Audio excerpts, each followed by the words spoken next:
ধরুন আপনি আপনার অফিসের একটি গুরুত্বপূর্ণ মিটিংয়ের জন্য প্রস্তুতি নিচ্ছেন।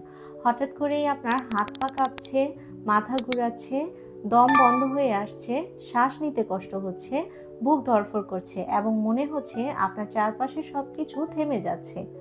ভয় পেয়ে আপনি ভাবছেন, এটাই কি তাহলে হার্ট অ্যাটাক? না, বাস্তবে এটি প্যানিক অ্যাটাক। প্যানিক অ্যাটাক এমন একটি অভিজ্ঞতা যা কিশোর কিশোরী থেকে শুরু করে বৃদ্ধ পর্যন্ত যে কোনো কারো হতে পারে। এটি আমাদের মস্তিষ্কের অস্বাভাবিক উদ্বেগ বা ফাইট অর ফ্লাইট প্রতিক্রিয়ার কারণে হয়ে থাকে। যে কোনো মানসিক চাপ, অ্যাংজাইটি এবং ট্রিগার এই প্যানিক অ্যাটাকের জন্য দায়ী হতে পারে। তবে ভয়ের কোনো কারণ নেই। প্যানিক অ্যাটাক হলে আমরা যেভাবে নিজেকে সামলে নিতে পারি। যেহেতু প্যানিক অ্যাটাক লম্বা সময় ধরে থাকে না, তাই যেই সময়টাতে প্যানিক অ্যাটাক হয় ওই সময়টায় আমরা একটি শান্ত পরিবেশে বসতে পারি এবং ধৈর্য ধারণ করে থাকতে পারি।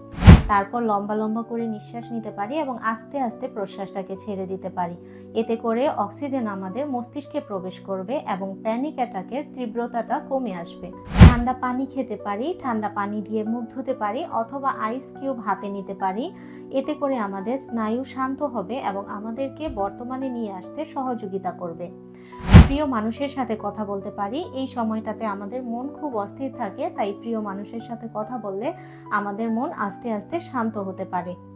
প্যানিক অ্যাটাক একবার হলে দ্বিতীয়বার হওয়ারও চান্স থাকে।